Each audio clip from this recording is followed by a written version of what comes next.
looks like we've gone live. Hello, folks.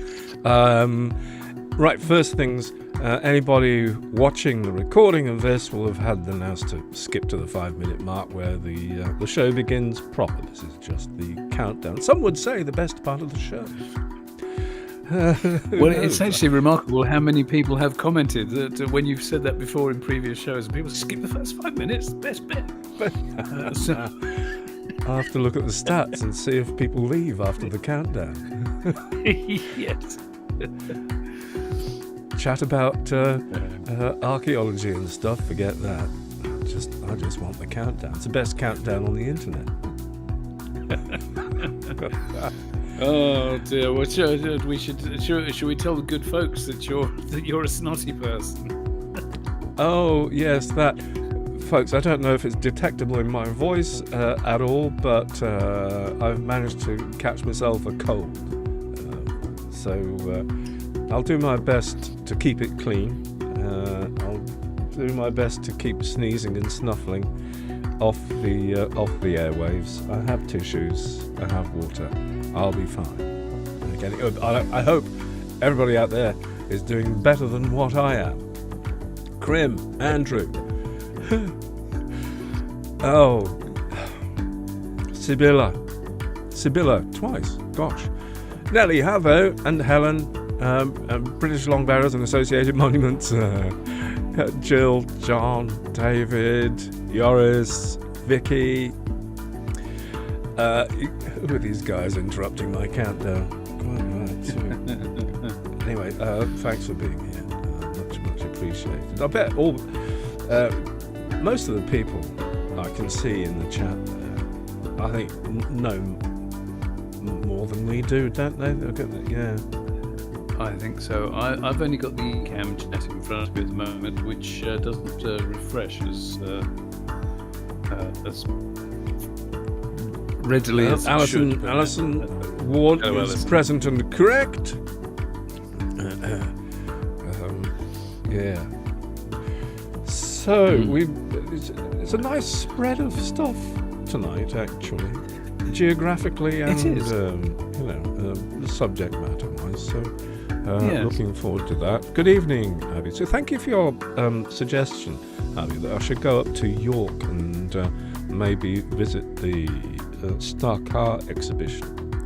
It's something that struck me on my adventures in London the other day, visiting the British Museum, that visits to museums that have interesting artifacts would be a pretty good thing to do. I'm well up for that, but I'll think further. It needs subject matter and all ideas. Very welcome and very helpful. Hello there, Simon. Where are you? Wellington. Goodness. Yes, Simon at Silly O'Clock. Yes. Oh, Simon at Silly O'Clock. Here we go. Mute.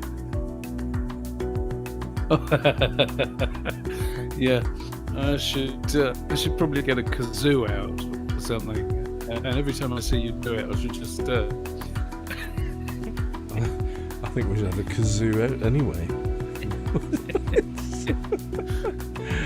Hello, Elizabeth. We're so glad you made it too. Great to see you.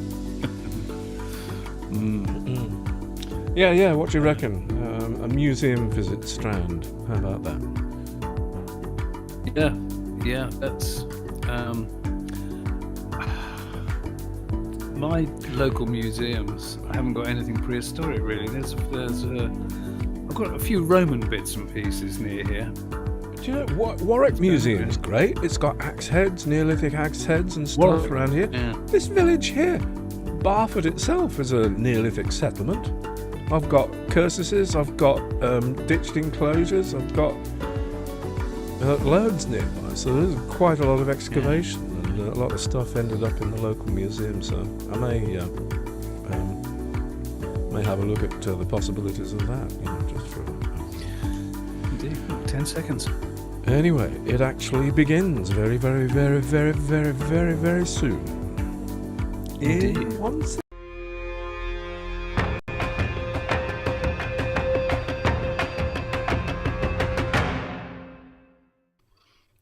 Hello, good evening, folks. That's the best part of the show over. The countdown is finished.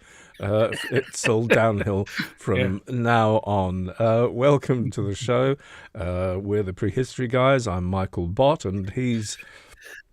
I'm Rupert Soskin, yeah. Hello, everybody. You forgot who you were for a moment there.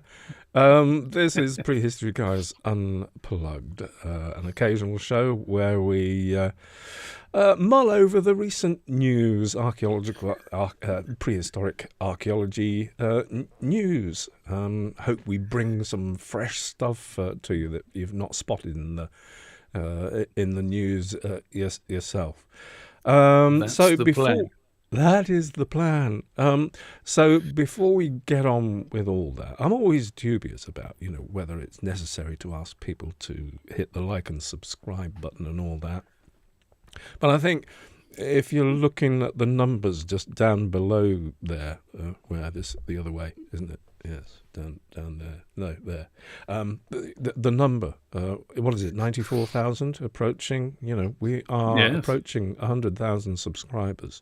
So if you can help us get to that 100,000, that would be really, really helpful. Just hit the subscribe button and the notification button. That would be really, really helpful. And if you have been enjoying, if you do enjoy this show and the other shows we put out, please do consider supporting us in any way you can. The two routes, Patreon, join the Patreon route. If you're watching this live, you are a Patreon member. I know this for sure. Ignore what I'm just about to say. But viewers on YouTube, yes, you can help us out by subscribing for $5 a month, become a Patreon member, get loads of stuff. And the other way is, of course, to help the GÖBEKLI TEPE to Stonehenge project.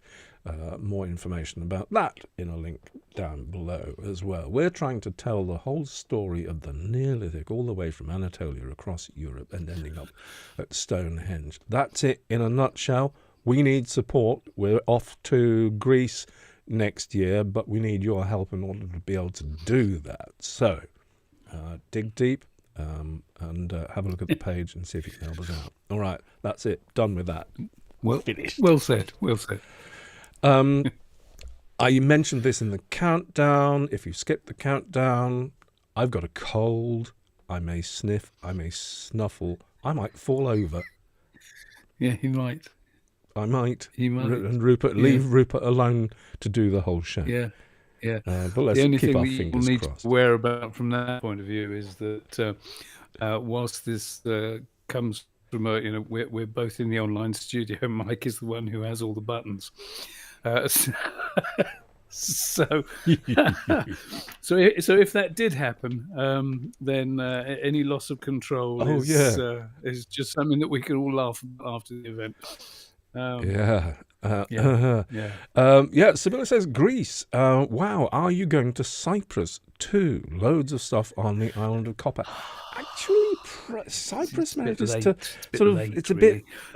Well, no, they did get to Cyprus early, but they stayed there. They didn't. It looks like it wasn't a stepping stone to Crete. More like Rhodes probably was, if there was a stepping stone to Crete, because Crete is the earliest place in the Neolithic that early farmers seem to have set foot on there. So, Nigel says, I think Michael broke himself at the weekend. I think you're probably right. I got so cold. Folks, I was shooting in London. I was on my own with the camera, and my destination was the British Museum via Piccadilly. And I managed to get very, very, very, very cold. So I hope this cold isn't a result of that, but I think you're probably right, Nigel. Anyway. Anything else? I think I've covered a few housekeeping bases there. I've said thank you for being with us.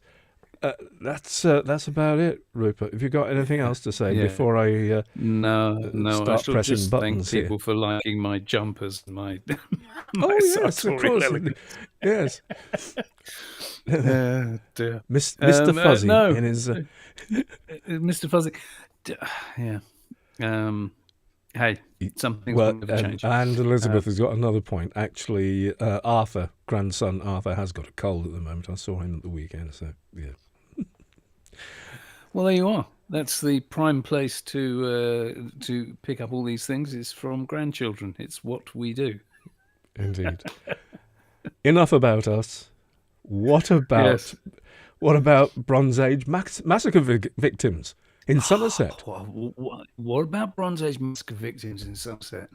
I mean, what about strange piles of skulls? Later. What about later? What about rice beer? Rice beer. What about ritual in the Epipaleolithic in the Levant? Yeah. Yes. Yeah. What about ritual? Yeah. It's something that it's one of those things. You know how much we hate to say the word ritual, but in this instance, it's one of the few. Yeah, it really is ritual. By the Nebra sky disk is not a fake. Yes, I say, you know, I mean, we kind of commented on this before, but I don't know if I've been living with my head in a bucket for a long time, but I didn't realise that anybody still thought that it was a fake. I find that quite bizarre, really. But there you are. No, there you are. Anyway, some news on that. A controversy. News on that. Controversy. Yes. Whichever then we've got oldest actual archery paraphernalia, which we'll pick some bones out of that. That's an interesting one. We've whetted the appetite enough. Yeah. Let's get on with this chap here. So basically, Bronze Age massacre victims likely cannibalised. That's a good headline, gets the attention. Yeah. Scientists have uncovered the aftermath of an exceptionally violent attack about 4,000 years ago in Somerset, when at least 37 people appear to have been butchered and likely eaten. Somerset is down south west England a bit.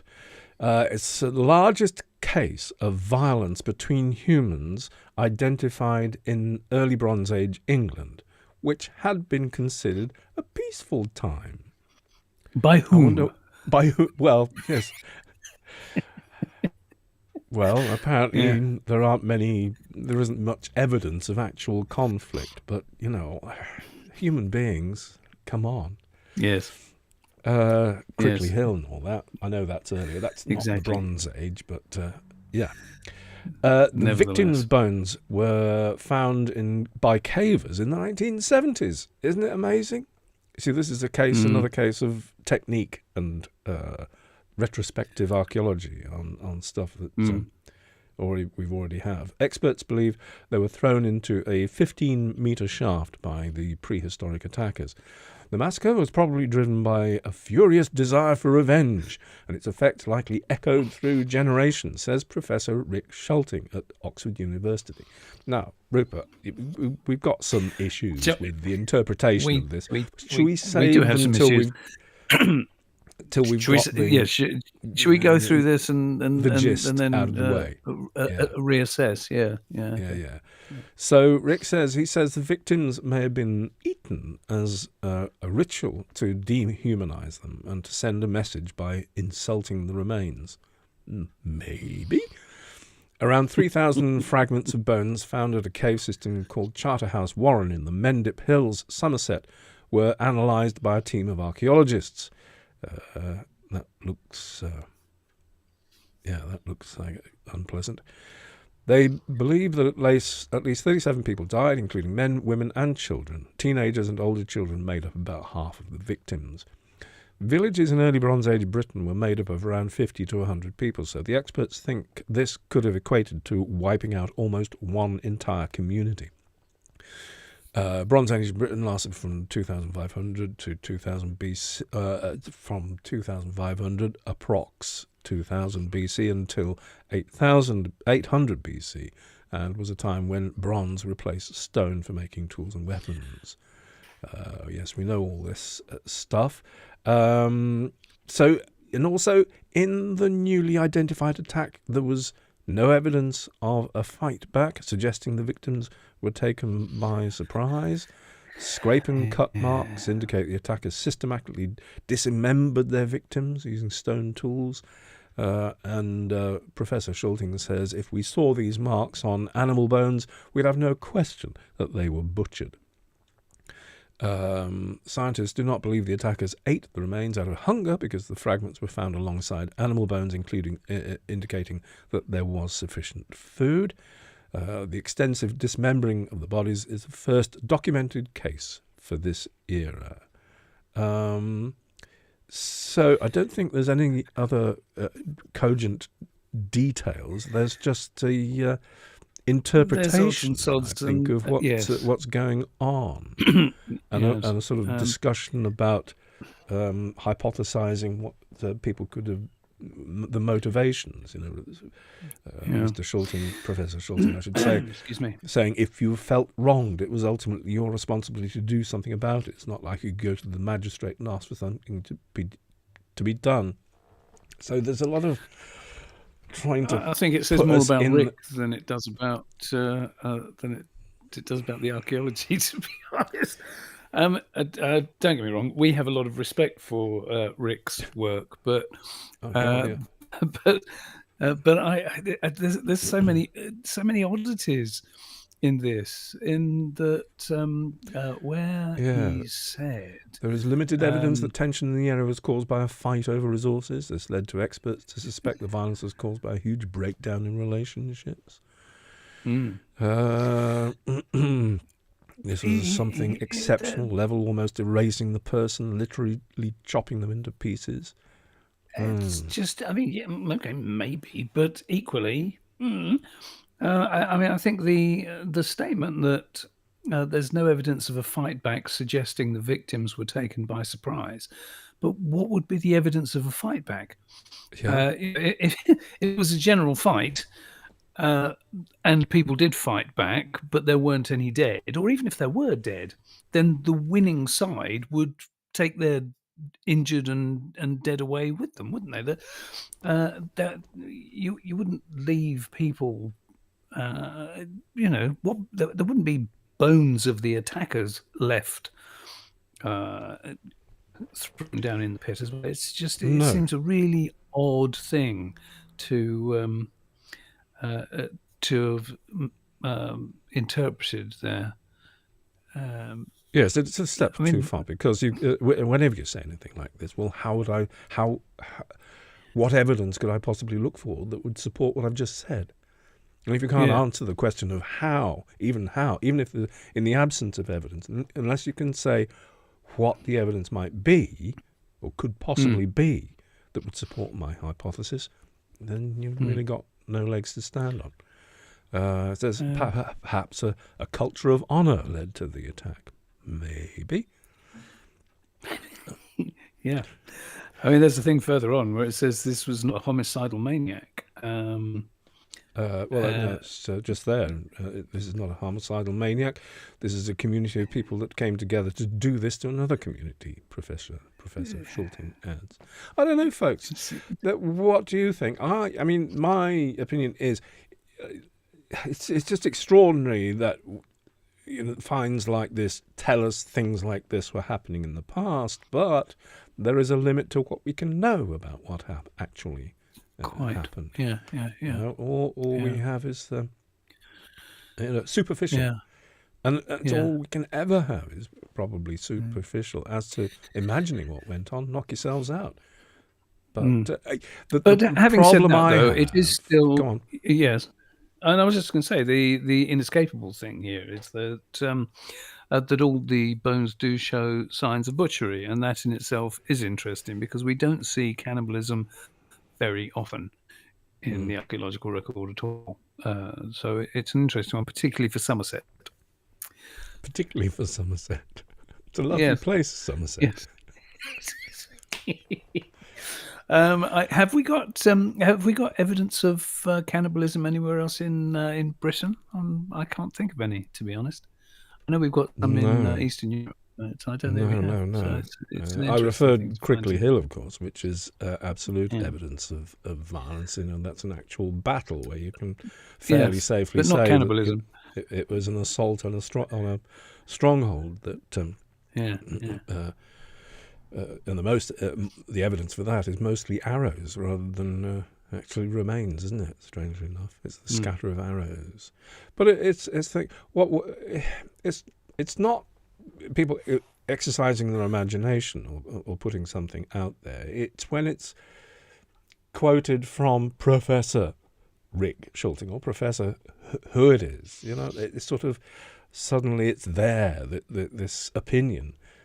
Experts believe that, and no, experts just made it up like the rest of us. Sorry, is it this cold that's put me in?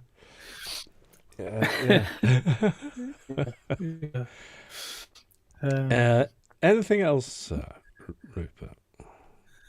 Hey, I don't think so. I mean, I think that the big takeaway is there is, this is evidence of a massacre of some sort, and cannibalism seemed to have taken place. Who was it? Somebody made a comment. Oh, it was Simon. Hello, Simon. Defensive wounds, maybe on forearms.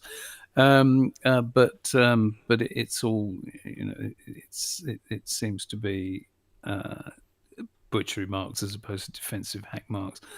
And we saw some of the. It didn't mention much in the article about the actual cranial damage that you could see plainly in a couple of the photographs there. So no, whatever was going on was brutal. And folks, my apologies. I got the giggles, and some will say, "What on earth you like prehistory guys laughing at people's horrible things going on like that?" Yeah. Fair enough. Do you know? I think nervous giggles because we don't know what to say. Well, no. Do you know what? People will. Okay, I might be accused of going off on one, but it's. I think it's one of those things about. And comedians will often say this, when people complain about it's bad taste when you laugh at this, that, and the other. Yeah. And but no, it's the dark stuff that we absolutely should laugh about. That's the whole thing about being human, is that we find, however twisted it may be, we do find a light side of the dark stuff. And so yes, if people take offence at us giggling about certain things, I've been accused of giggling a lot at weird burial practices and funerary practices. I will not apologise for my sense of humour. Well, and the sense of humour is very British. It's a bit dark, isn't it? Sometimes. Probably, yes. A bit dark, yeah. Hey ho, shall we move on to something a bit lighter? Shall we talk about beer for a moment? Right, beer. Traces of 10,000-year-old ancient rice beer discovered in a Neolithic site in eastern China. So, China, of course, another place in the world for whom the Neolithic is considerably earlier than our Neolithic. That wonderful diagram, it's worth studying, actually. There's a process of food production there, just things coming together. The key thing, just to hold in your mind, I think, in this diagram, is in column C, yeast and mould. See that? Yeast and mould mixed with rice. Yeast and mould. Okay. A collaborative study. Excuse me. Shall I do this? Shall I relieve your throat for a moment? Yes, please do. A collaborative study has uncovered evidence of rice beer dating back approximately 10,000 years at the Shangshan site in Zhejiang province, China, providing new insights into the origins of alcoholic beverage brewing in East Asia. This discovery highlights the connection between rice fermentation in Shangshan and the region's cultural and environmental context, as well as the broader development of early rice agriculture and social structures. I don't think it's necessary to actually take you through this word for word, because the salient bits are: the research team analysed 12 pottery shards from the early phase of the Shan site in Fujian County, Zhejiang Province. Thank you very much. 10,000 to 9,000 years ago. That one. That one. Yes. Yeah. These shards were associated. I think they're pronounced very Shangshang in Pujiang County, Zhejiang. I think that's Zhejiang. It's very much like the Shangshang. Zhejiang, I think that is something like that. Anyway, told you. Neolithic, 10,000 to 9,000 before present. Indeed. Sorry. These shards were associated with various vessel types, including those for fermentation, serving, storage, cooking, and processing, said Professor Jiang Leping from ICRA. I'm not actually sure what the ICRA, are you? Yes, I do. No. It's the Provincial Institute of Cultural Relics and Archaeology in China. Okay, well done. The researchers conducted microfossil extraction and analysis on residues from the inner surfaces of the pottery, as well as the pottery clay and surrounding cultural layer sediments. And I think it's the phytoliths. It's the phytoliths.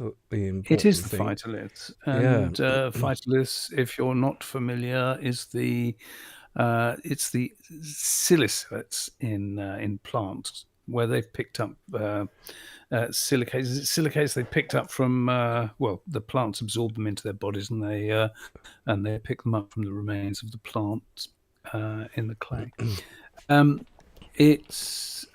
It's fascinating research. It's very, very dry, it has to be said, which is ironic. Let me get for that beer. picture up in the middle there, and let's have a look at it. Is this the different vessels? Yes. Yeah. Gives us a map, so we know where we are in as the East China Sea. But if I look at the label for that, yes, the selected pottery and fragments and corresponding complete vessels. Okay, but the key thing, the fingerprint, is them being able to detect the fungus, the mold, isn't it? That is a absolutely necessary part of the fermentation process that has enabled them to be able to say, although it's clear that they were eating rice and other stuff, that in these bowls there is a residue of some kind of fermentation going on involving the rice. Yes, these fungi, it says, are closely associated with the Q starters used in traditional brewing methods. Right. And the Q starters, I don't know if anybody knows about fermentation. I don't. I don't know if Merrin's watching, but yeah. So, I mean, we could go. There's a paper. I'll put it in the, eventually when it's published. It's dry. It is a bit dry, but rice beer in China, 8,000 BCE. That's the thing. And also, a question that I have after this is not long after, in the great scheme of things, the beginning of the Holocene, after the Younger Dryas, and it does mention the impact of climate, and that a warmer, wetter climate, is it part and parcel of being able to brew? And were they brewing early? I think they were brewing earlier, actually. Yeah, I can't remember what the oldest evidence for. Is the ability to brew start to brew some kind of alcohol? Is it fundamental to human society? Well, we've always done it because it's safer than a lot of water, isn't it? That's true. Yeah. But it's not that easy. You can't just think it up in your head. It seems it has to have been the skill has to have been acquired somehow, coming Well, together of I'm amazed with so many aspects of what humans do, and you think, well, how did you figure yeah, that out? yeah. How many generations did it take to do any of these things? So Nelly says, I wonder when did the Chinese lost the gene for alcohol metabolism, ALDH2? Maybe they had too many hangovers. So it must be early on. Goodness gracious It's me. an interesting point, though. It's a very Yeah. interesting point because it is a known thing. The Chinese intolerance to alcohol. Interesting. Maybe it's not just the alcohol. Maybe it's. I'm going off on one because this is well outside my remit. But that is a very interesting point, Nelly. Yeah. Mm. And, let's face it, alcohol is a social glue. Or drugs, altered consciousness can be regarded as something, that is a glue that can hold. Well, Sibylla's just mentioned, and I was going to say it myself, that there's various species of animals that deliberately go and get drunk on fermented fruits. In fact, one of the funniest natural history photographs I saw in recent years was a herd of adolescent elephants who had all just got pissed out of their brains, and they were all just unconscious after obviously they'd had a banger of a night out. It's just a wonderful photograph of a whole load of crashed out elephants. Yeah. But monkeys do it. Shall we move on to the Nebra sky? Nebra. It's not Nebra. It's Nebra. Nebra sky disk. Okay. So a new study. I think it's new-ish. Certainly, this was only published a few days ago, 10 days ago, according to that. New study reveals how ancient sky disk was made, quashing claims it was a forgery. Do we need to? I mean, I know it does later on in the article. It goes on to talk about the the claims that it was a forgery. Can we speak to that at all before we launch into that? It's sort of like the context for the necessity for this study. You mean the analysis of the fact that this that the metal was forged multiple times? I'm thinking about the context in terms of that it being debunked. That a couple of researchers had said no, it can't be. It can't be the age it says it is, the Bronze Age. It must be Iron Age, much more recent. And what they'd gone into, because hadn't it originally been found by a couple of treasure hunters? So there was a whole, a bit of a cloud over the provenance of it, where and how it had been found. And they'd gone into, I mean, they're academics. They weren't just sort of internet debunkers. They were academics, and they'd gone into the where it was said to have been found, and the whole story around it being found, and they found fault with it. Not only that, they brought in all sorts of other reasons as well. And they brought it more closer to 800 BC, but no. So what they were saying was it's bad terminology. Then they weren't saying it was a fake. They were saying that it was not per se. Misplaced or misinterpreted or something. Yeah, okay. I don't think so. But it's the analysis. I'll read. So the new analysis, the Nebra sky disk.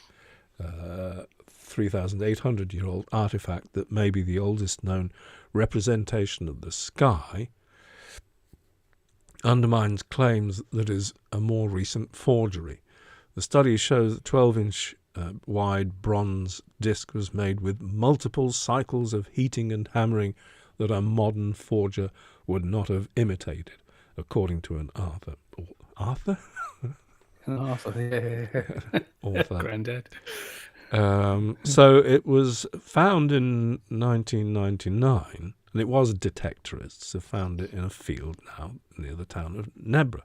That's in central Germany. But I don't think it's these other two. I think there are other debunkers as well. But the true provenance of the object has been debunked.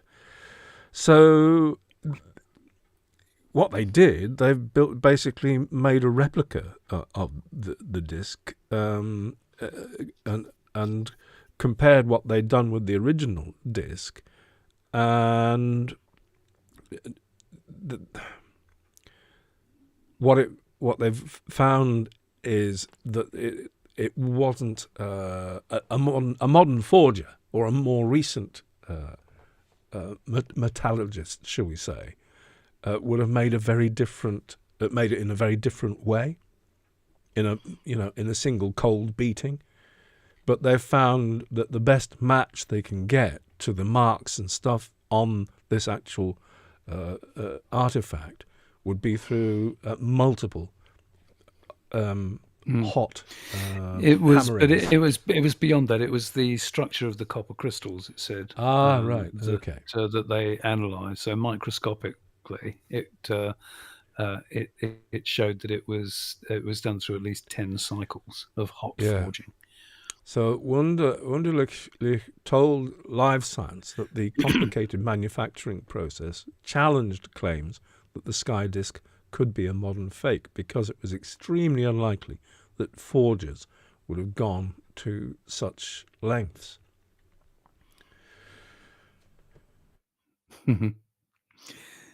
Yeah, it's a curious thing. I mean, I don't know why anyone would look at that and think it was. Oh, I suppose Well, now that's a silly yes, thing but to there's think, another aspect to this as well, is that they've analysed the copper, and it's a sort of it matches copper from the Austrian Alps, which is what they know. A lot of copper in that time, way back then, was being sourced from, not so much recently. So, again, links in the description below. Because we've done the Nebra sky disk before, but now it's back in the realm of it's a real thing. It needs to be looked at in the original context. I do want to pick up on something later in the article, though, that really made me laugh. And that's the European Space Agency. According to the European Space Agency, one group of 7 stars on the sky disk may depict the Pleiades star cluster. It's like they had to ask the European Space Agency that. Just, yeah. Okay. You know where to tell it. Well, if you can pick up the phone, why not? Any excuse to talk to the European Space Agency, I say. Yeah. Hey ho. But near Toulouse. So what's the space? They've got a place near Toulouse, haven't they? The Space Agency. They do. It's just a couple of hours drive from you, isn't it? And one near Perpignan as well. Sorry, I digress. Let's move on to bowstrings, shall we? Yeah, let's do bowstrings. This is Europe's oldest known bowstrings is discovered in Spanish cave. Study led by researchers at the Universitat Autónoma de Barcelona has unveiled the oldest known bowstrings in Europe. Artifacts discovered in the Cueva de los Murciélagos, Cave of the Bats, in Albuñol, Granada, date back approximately 7,000 years. That's 5,300 to 4,900 years BCE, and reveal sophisticated techniques and materials that redefine our understanding of prehistoric weaponry. Or do they?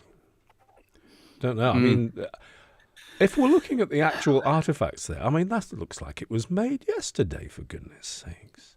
It does, doesn't it? Doesn't it? But it's I think the important distinction here, that they don't make it clear in the article, but the important distinction is that they've actually found the oldest known bowstrings and Yeah. arrows. It's not the oldest known archery in Europe, which goes back like 50,000 years or something. But just to make that clear. the previous evidence for archery in Europe was they found arrow tips, and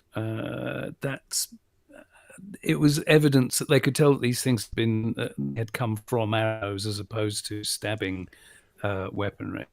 And so I think there was some from 40,000 years ago, some from 50,000 years ago, roughly anyway. But the point is that this is the first time that they've actually found animal sinew bowstrings. Which it's amazing that should have been found in any excavation at all, really. And what was there's an earlier actual bow, isn't there? I don't think it's earlier. Do you mean the soggy bottom bow or whatever it was? The rotten bottom bow. I think that's. Is it? Yes. I promise you, we're not making this up, folks. Yeah. Hold on a second. I thought that was pretty early. It is 6,000 years old. Oh, that's the rotten bottom bow was found in a peat bog. Excellent preservation for wood, and has been scientifically dated to be 6,000 years old, with an origin between 4040 and 3640 BC. All right. It's the oldest wooden bow so far found in Britain. Okay, so we have no bows here, but we have but it's about a similar scale time wise. Anyway, the arid conditions of the Cueva de los Murciélagos preserve these artifacts in remarkable condition. Among the findings are bowstrings crafted from the tendons of various animals. They look more like fibres to me in the photographs, but anyway, including goats, boar and roe deer. These tendons were intricately twisted to create ropes that combined strength and flexibility, meeting the demands of skilled Neolithic archers. This degree of precision and technical mastery, where every detail counts, attests to the exceptional knowledge of these Neolithic artisans, stated Raquel Piqué, co-author of the study and archaeologist at UAB. Arrow shafts were constructed from a combination of olive wood, willow wood, and reeds, materials carefully chosen to enhance their ballistic properties. According to UAB researcher Ingrid Bertin, olive wood's strength and density contributed to stability and penetration, while willow's lighter weight facilitated speed and distance. Reeds were used for the back portions of some arrows, marking the first confirmed use of this material in prehistoric Europe. The arrows were coated with birch tar, a substance created through controlled heating of birch bark. Beyond its protective qualities, birch tar may have added aesthetic appeal, reflecting the Neolithic artisan's attention to both functionality and design. I would venture to hazard a guess that it was being used as a glue as well. Indeed. I'll just turn that to so I can float these up at full screen.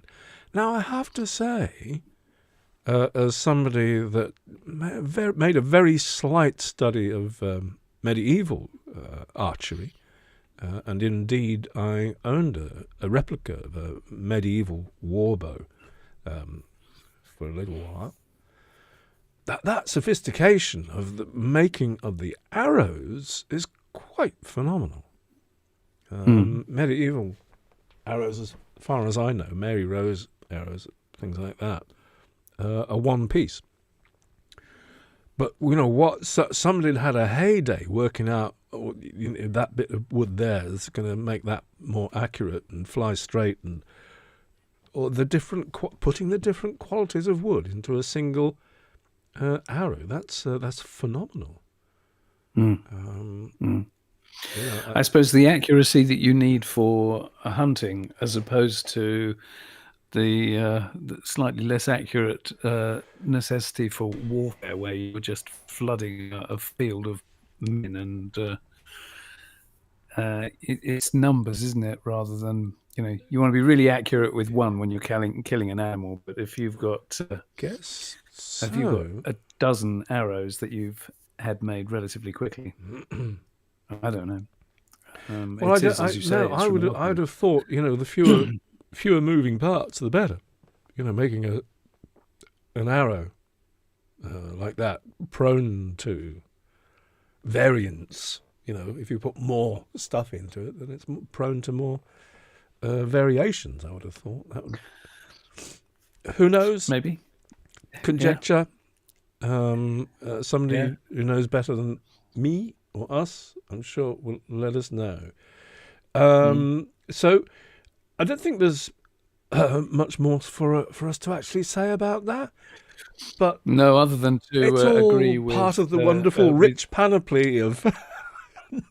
Other than agreeing with Abby Sue here, who has said time for Will Lord or James Dilley.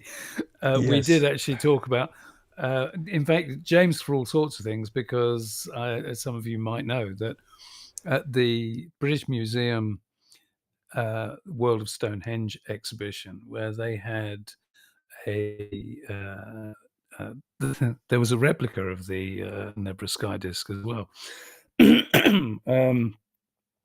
Or was it just that James had taken his here? Because James had been commissioned to make a replica of the Nebra sky disc, and that's right. It was on the opening evening that James had his replica there as well, and one of the security guards saw James with the replica and hadn't seen the original in the glass case, and was going to get James hauled out to some security place because he thought that they'd stolen the disc. But James actually made a replica of it. He's a very skilled gentleman. Just thought of something, actually. I'm presuming that these arrows would be tipped with flint, and medieval arrows are tipped with iron. Yes. Usually, it may be that that produces a completely different dynamic in a shaft being released from a bow, or even striking or something. I don't know. Just me. Sorry. But also availability of materials. I mean, if you're living somewhere where good reeds are available, and good straight reeds are, they can be extraordinarily strong. And if their job is just to essentially hold a bullet on the end, then it's different from needing a. What do you make? What were most medieval arrows objects made from? Hazel? Hazel, yes. Ash? Am I making that up? I think I probably am. Forgotten. Sibylla says objects made from composite materials need to be very well constructed. Yes, that's kind of relative weights of flint and iron. Oh my goodness.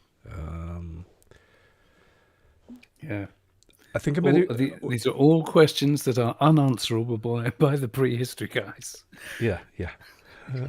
Yes, I think we better move on before we get stuck, bogged down in actually, before we do, what's that? Because I was reading a different article about this, and it's just interesting the details that are picked up by different people.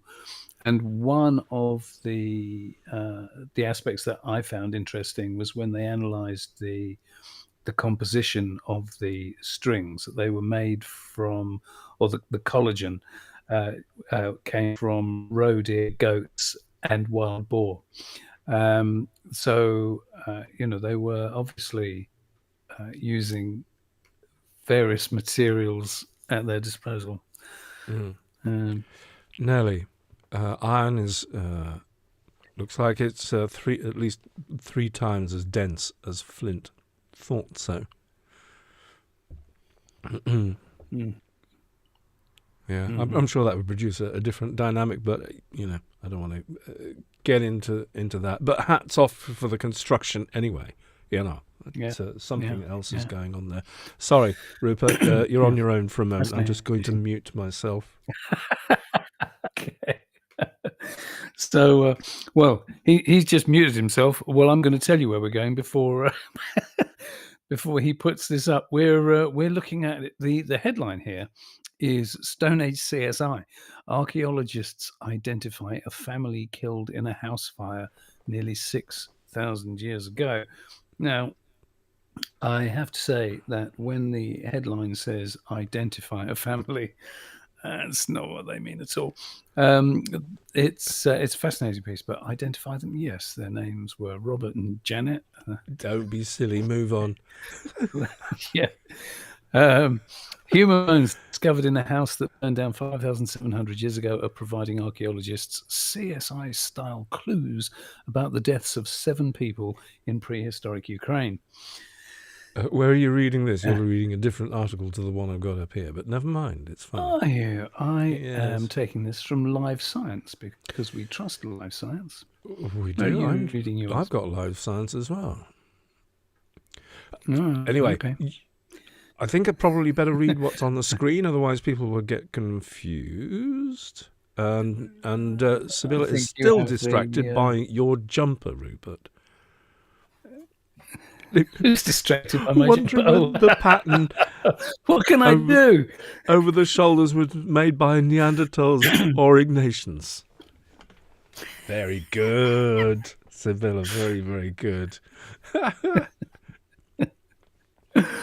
Anyway, dear, to the point. Funny, Sorry, let me read this. Yeah. Burnt and battered human bones from 5,700 years ago. We have got the same article. I don't know what you missed. Burnt and battered human bones from 5,700 years ago hint at a brutal end for a group of Stone Age people who likely died in a house fire in what is now Ukraine, a new study finds.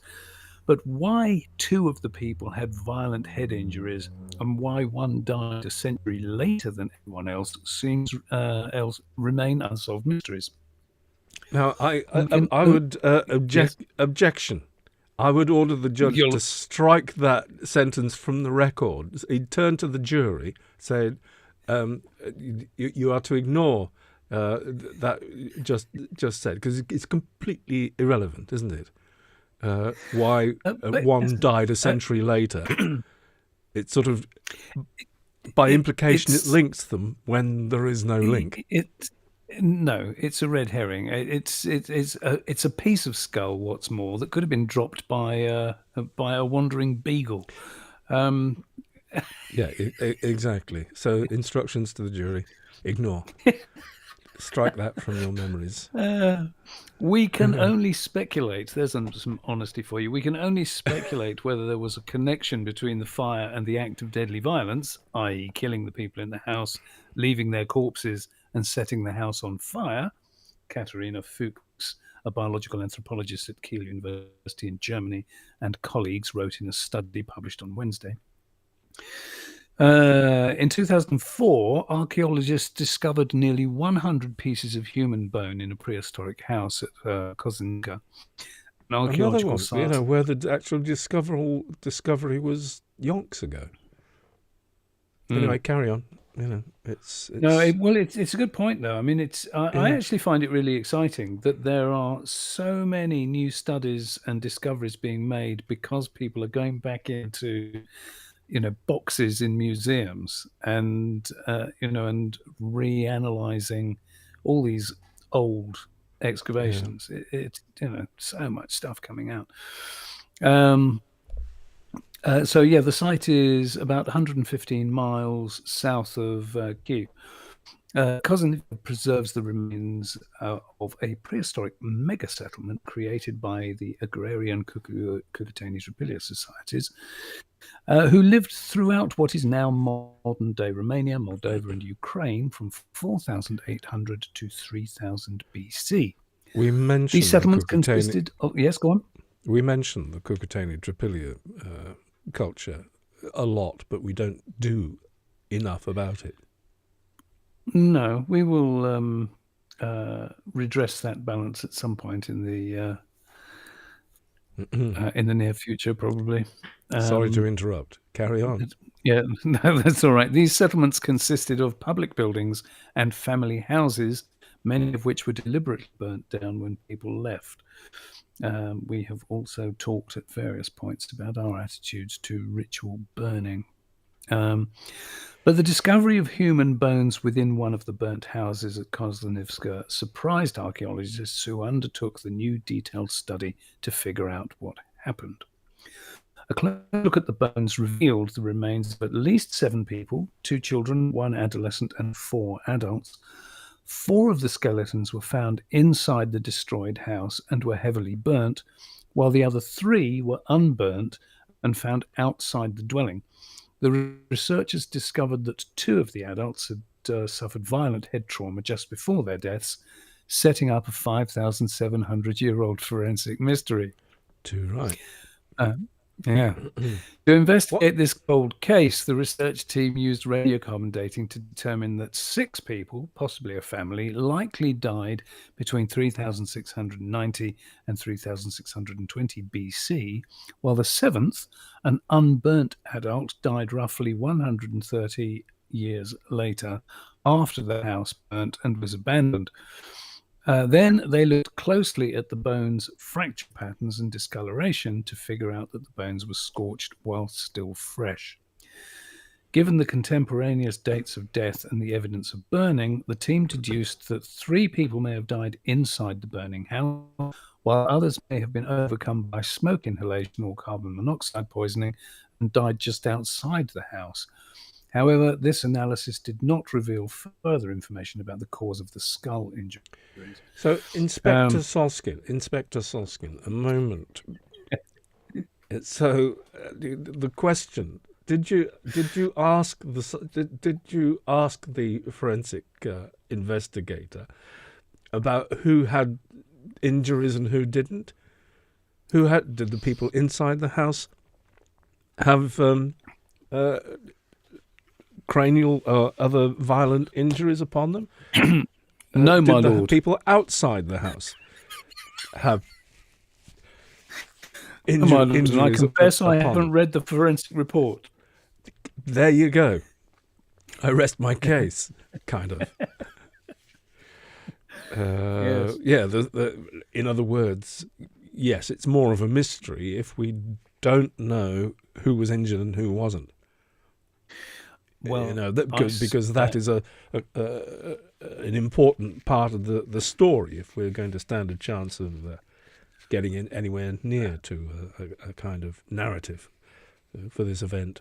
Well, yeah. I mean, we should get Dan Davis on this, the guy who does stories about these things, because either way around. Do you club someone over the head and then set light to their house, or do you set fire to people's house and then when people come running out the door choking, you club them over the head? Yeah. Either way, it's not a good day out, is it? No, I don't think so. And it is a mystery when there are people that have there are people outside the house that has burnt. The thing about these houses, that they must have been unconscious in the first place, the people inside the house, because they could have run. They could just exited. It's not like a modern house scene with where you can get trapped, in upper floors by fires. It'd be a simple But job. that depends who was outside standing waiting for them with clubs. Well, yes, but we've got people outside the house that seem to have died at the same time. It's confusing. They obviously thought, we can't stay in here, even if they are waiting outside to kill us. We're not going to stay. We're not going to survive in here. We might as well leave. Yeah, I think panic would make you run out of the fire, wouldn't it? I'd rather die with a mallet to the head than in a fire. Yeah. I mean, you get too close to your barbecue and it hurts the cow. It's I can't imagine what it must be like to go in a fire. Imagine being burnt at the stake in the Middle Ages. Oh, really. Please. Yeah. Not good. No, let's not go. No.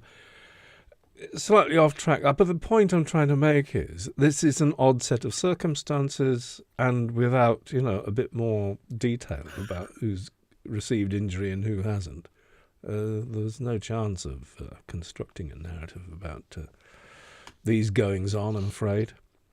Is there anything more we need to actually relate about this? Although it does go on a bit. I don't think so. I mean, the fascination here really is, for me anyway, it's the fact that we can look at remains like this and create, even though it's not fully solved, if you like. But the fact that you can analyze, break down to at least create a picture of what happened. Just that in itself is extraordinary, that we have the technology that allows us to do that. Yeah. You know, and one can only imagine that, you know, whether deliberate burning occurred or not. I'm pretty sure it did. It seems certainly in the Cucuteni Tripilia culture that seems to have been a thing. But the accidental, as we've said so many times before, the accidental burning of any one of these houses is well on the cards at any point.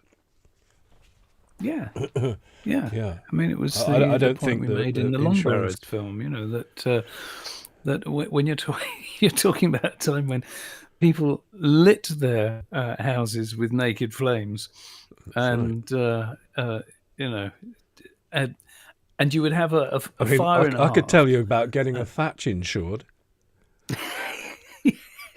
Yes, yeah. You know, and the fact that today, you know, the fire brigade is still called out, you know, every night when we're in an age when people are living in brick houses.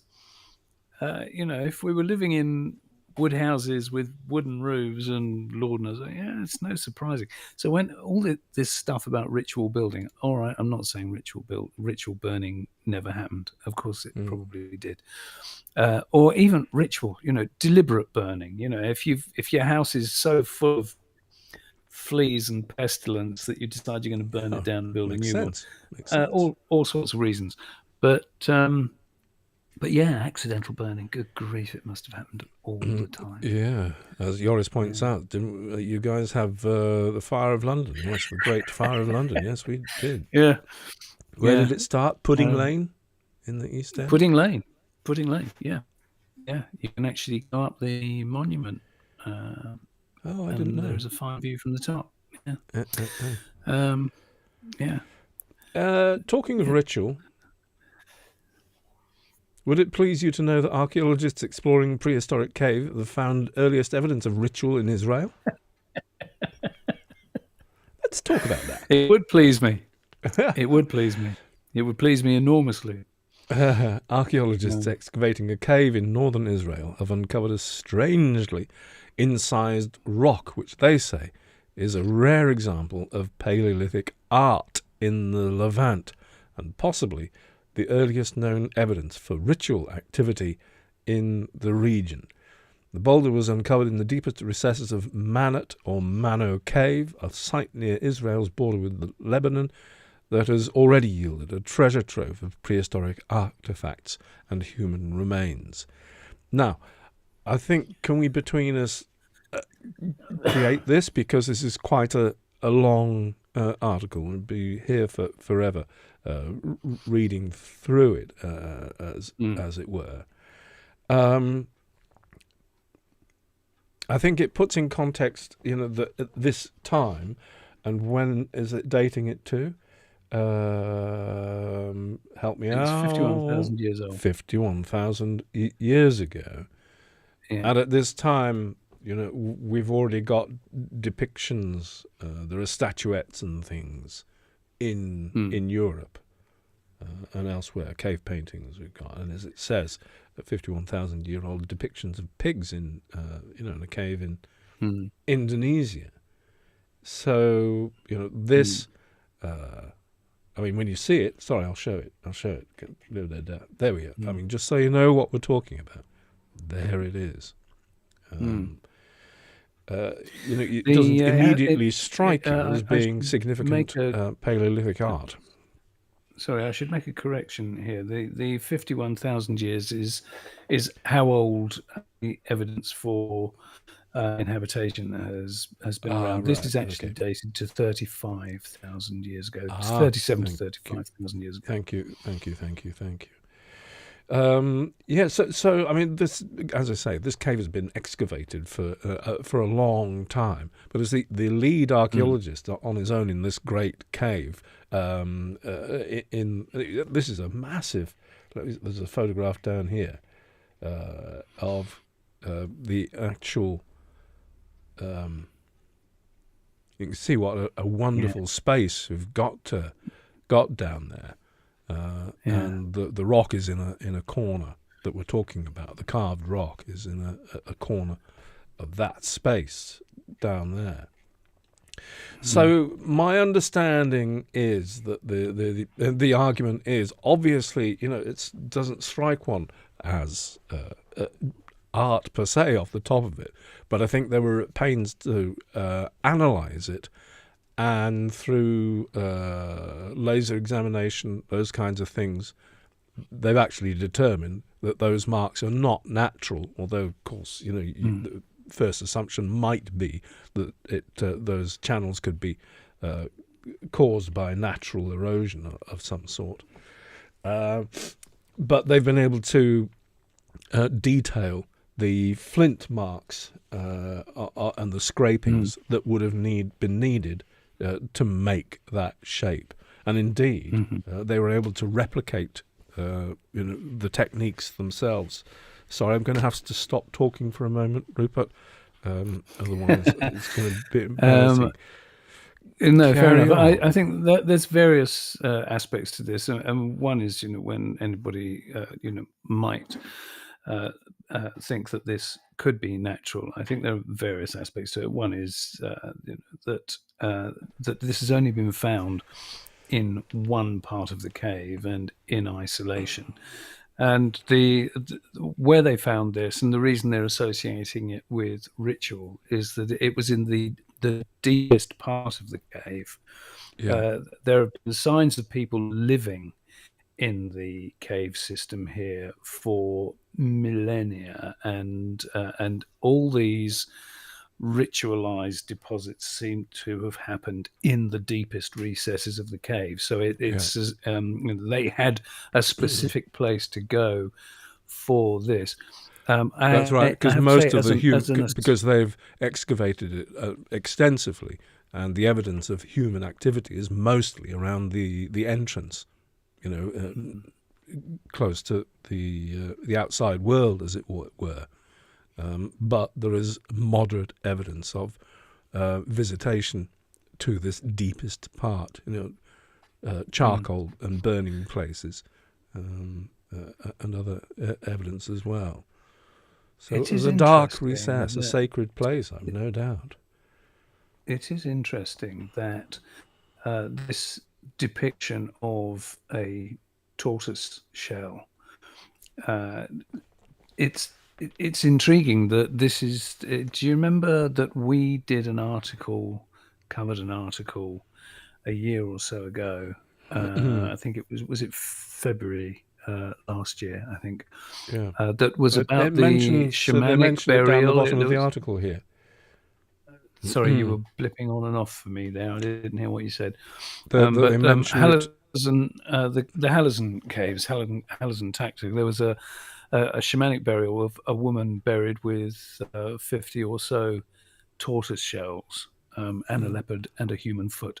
But she was buried with all these. She's about 10,000. She's in the Tufian, and she's about 10,000. Yeah, and the interesting thing is that it's only a 45-minute drive away from here, so clearly tortoises were a thing in this region. I say clearly, that's me maybe conflating, but it does seem a strange coincidence to me. Exactly there. Going to the trouble to create this in the likeness of a tortoise. Let's not underestimate the humble tortoise. The lady at Halazon Tactic was buried with 50 tortoise shells, as you say. That's what I just said, yeah. Well, as you said, just to reiterate the importance of the tortoise. Now, I expect tortoise was a very important part of the diet. Yeah. Yeah. Yeah. Well, we've talked about the sad history of the Galapagos tortoises, haven't we? Before, where they never made it back to any of the zoos in Britain, because every time they captured some, bring them home, the crews just ate them on the way back because they tasted too good. I think tortoise and must taste. isn't it at Navali Chori that there's a depiction of a tortoise or a turtle between two men? Don't quote me on that. I think there is. Yeah. So, maybe the tortoise was more important than we give it credit for. Yeah. Soft on the inside, crunchy on the outside. Sorry. Oh, you should be in advertising. You write good copy. But it is a fascinating thing to find, because so often, I mean, you know me, I balk at the numbers of claims of ritual, this, that, and the other that you find. So when something does come up that you can say pretty clearly, no, all right, that is ritual. I like it when something does crop up like that, because you can't just completely dismiss ritual every time it arises. So it's nice when you find something that does actually tick the box. Yeah.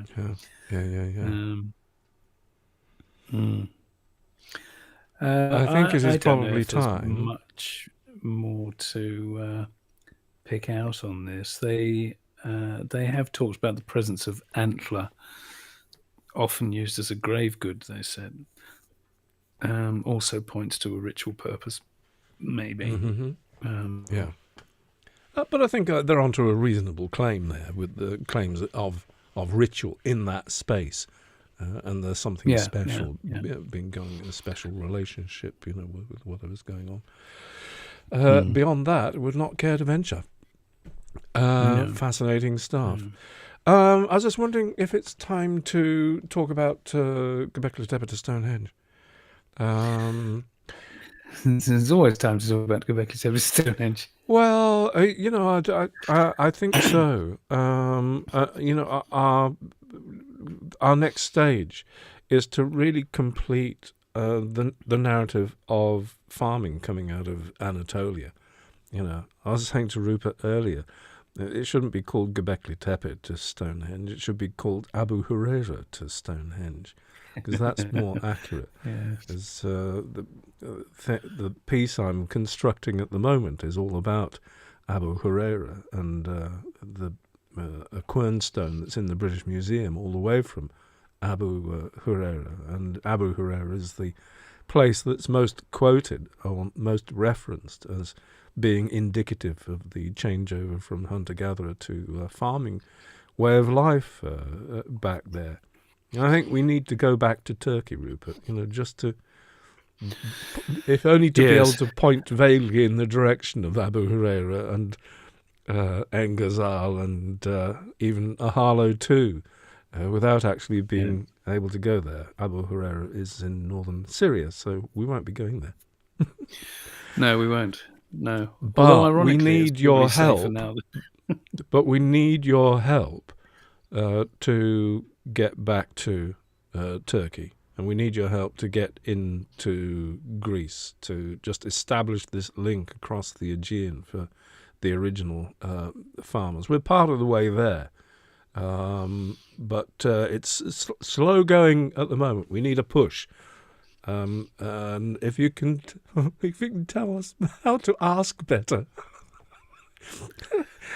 Tell us what? Tell us how to ask better. Oh, yeah. That would be true. great. Yeah. Obviously, folks, you're watching this live.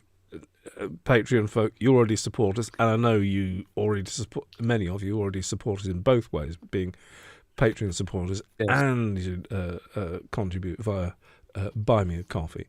But this is Yes. mostly for people on YouTube.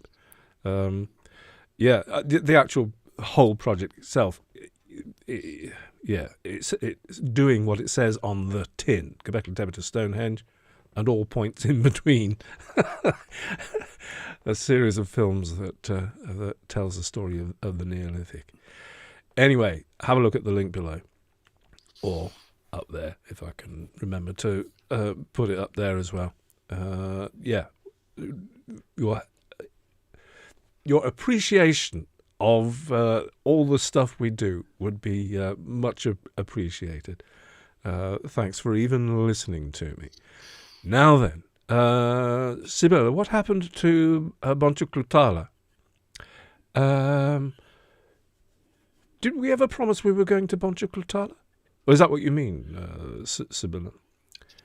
Yeah, I think when it came to it, we didn't feel that there was much return on investment there. It didn't help us with the narrative, and it would have meant an extra day. Bearing in mind we were on a budget, it would have meant an extra day just to go and film something that's not. You can't really see anything impressive on the ground. It didn't really give us anything that we weren't getting closer to Seniofa. And it was that really, basically. It didn't help us tell the story, so we decided not to.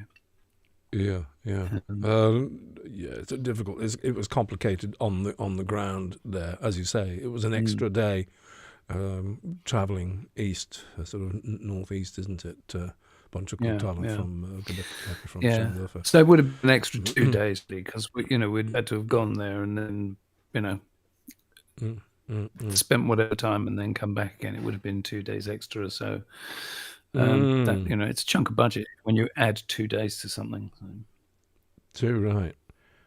I think we should talk about a strange pile of Stone Age skulls. Go on, let's talk about strange pile of Stone Age skulls. It's the sort of thing we talk about, isn't and it? Show people this picture. Show people this picture. Should we do the article first and come back to the picture to finish off with it being a little bit whimsical? to the point.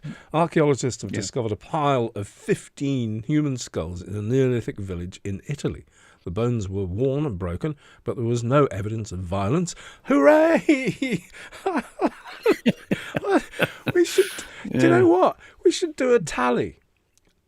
We seem to be doing more and more things that relate to humans doing nasty things to each other. And you think that's because we're talking about humans? Well, yes, but they tend to sort of flow past, and we sort of forget about them. We should keep a tally, because I think we're probably in the background still under this wonderful illusion that it was all unicorns and rainbows in the past, and we'd like to live there. Anyway, there was no violence, no evidence of violence, leading researchers to suspect the heads were regularly handled as part of an ancient ancestor ritual. Although human bones are often found in archaeological excavations of burial areas, this particular collection of skulls is unique because it was found inside a building. Jess Thompson, an archaeologist at the University of Cambridge, told Live Science in an email. In a study published November the 13th in the European Journal of Archaeology, Thompson and colleagues wrote that the skull mound was found at the site of Massacre Candelaro, a prehistoric village in the Italian province of Puglia. Radiocarbon dates from some of the 400 bone fragments range from 5,618 to 5,335 BC, suggesting the skulls were from Neolithic people who died over the span of nearly 3 centuries. Most of the skulls appeared to be male. Those are very precise dates for radiocarbon. Anyway, so there's a small village encircled by concentric ditches. Oh, what a surprise! Yes. Within the village, excavators found a sunken feature they called Structure Q, which had layers of both domestic and ritual artifacts inside. Let's not get caught up in that. The skull cache was found in one of the top layers and lightly covered with soil, suggesting the bones were abandoned rather than buried. Given that structure Q was not a cemetery, finding bones there is unusual, Thompson said. Because the skulls did not have cut marks or other evidence of violence, the research team ruled out that these were the heads of enemies collected as trophies. Rather, the way the skulls were broken suggested they were retrieved from burials, amassed by descendants, and actively handled over several generations in some kind of ancestor ritual. So, can I just throw my personal spanner in the works here? Please do. It's about time, because it's what I do. It's I'm not saying I disagree with the notion of an ancestral pile here, because we do know that that was a common thing. But it was just the statement that it said, because the skulls did not have cut marks or other evidence of violence, the research team ruled out that these were heads of enemies collected as trophies. I think it should be taken on board that if you actually cut somebody's head off, then a skull can be utterly unblemished, and it doesn't at all show that these were not the heads of enemies. Just wanted to make that. Or indeed, if a head has been removed post-mortem and the cause of that death too, is yeah. whatever. Yeah. But that's it. That's the message. We've got another little bit of a mystery. I think they're on firmer ground with some of the interpretations, say from the Ukrainian one, and certainly from the Somerset interpretation as well. I think this is a kind of it has more the ring of truth to it, if from an anthropological point of view, and a veneration of ancestors. I think, if I can find it, 1 second, because I think there's a sentence at the end of the conclusion in the actual paper itself. Just bear with me a moment. I think I'll be able to find it, which sort of rounds it up. He says, scrolling like mad, and it's quite a long paper, I have to say. There's a lot has gone into it. But in the conclusions of the actual paper itself, it says, at Candelaro, the distinctive feature was that ancestors were not carefully treated, but instead had active life uses. So they've been these skulls haven't been laid to rest somewhere. They've been in daily use in some way. The use of the skulls was of things being handled, but instead have active use lives. These were working ancestors who were circulated. Well, Andrew commented a couple of minutes ago, I'll ask the ancestor could add weight to any argument. And that may well be very, very close to the mark. Yeah, these were working ancestors who were circulated and manipulated in ways that showed little concern for preservation, but high regard for their contextual significance. By emphasizing practices prior to deposition, this analysis finds that their final burial probably not an important ritual act, but rather a simple post-use life decommissioning of ancestral crania. Yeah. Of course, it could just as easily have been a prehistoric Punch and Judy show, couldn't it? No, you don't. Oh, yes, you do. I mean, could be. I think so. So many people will have just unsubscribed, Rupert. Do you know what? You just think you look at what people do, and I think that's just as good a possibility as any other. All right. Should we go back to the picture at the beginning, just to end on a bit of a chuckle? Yeah. All right. Yes, this did make us chuckle a little bit. I'm afraid and you'll have to. Oh God, what's going on? Bear with us. Yeah. With all due respect to the illustrator, I have to say, because it's quite a cute illustration, but it made me wonder if it came from a school book. Yeah. Oh, guess what? My buttons have stopped working. You're joking. No, I'm not. I can't help you. I can't do it any other way. I can't do it. I'm pressing my buttons and they've stopped. I can't show you the picture. I seriously can't show you the picture. We'll have to give you the link, folks, and you can zoom in on it. It's quite amusing. There's That is one so of the girls disappointing. in it is supposed to be holding a piece of skull, and it actually looks like she's just been to Pret a Manger. She's the one with the sandwich. I'm afraid it's not going to land without being able to see the picture. No, it's It's supposed to be a picture of people actually placing the skulls and depositioning the skulls, but in actual fact, it looks like it looks like a bunch of archaeologists. You know,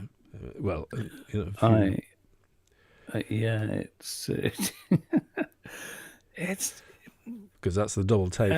Anyway, they can't see the picture, so I don't think we can paint. It's not a picture we can paint with words adequately. No. I'm afraid. Well, but if we do put the link there, do have a look, because it's another amusing or intriguing aspect of the illustration is that none of the houses are fully built.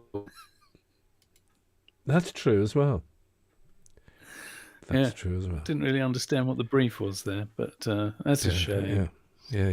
That's a shame. Never mind. Okay, I'm afraid that's it for now, folks. That's all we've got. So what's next? Next, believe it or not, it's Christmas, actually. Patreon folks, of course. We'll be doing a Monday moot, won't we? We will be doing a Monday moot for Patreon. For Patreon, for sure. It'll be the last before Christmas. And that's the last thing before Christmas, yeah. Yes, indeed. Now, I'm working hard to get this thing about the Abu Huraira quernstone out. The Abu Huraira quernstone in the British Museum. Something I really hope you'll enjoy, and I really hope I get it out before Christmas. Hopefully I will. I'm working on that. So as long as I don't have to retire to bed in the next few days before my... sorry, I gave it away. But before Christmas, all will be well. So that's all I can say about, hopefully we'll see you in the new year. Hopefully we'll have new things, sparkly things, exciting things. We will. For you. But until then, guys that have been with us live on the chat, thank you so much. And what was that about beagles earlier? They were talking about beagles. Here we are, doing our best. Yes, I did talk about a fragment of skull possibly being dropped by a random wandering beagle. That is true. I see. Well, you lit up the chat there. Oh, Michael's birthday. Did I miss something? Yeah, I am in fact Jesus. Sibylla, yes. My birthday is actually on Christmas Day. There, I've said it. Yeah. All right. Yes. Happy Christmas, folks. See you very soon. Yes, take good care, folks, and have a good time. See you. Okie doke. If I can find the... oh no, my buttons aren't working. I'll just have to end it. 3, 2, 1, bye. Bye-bye.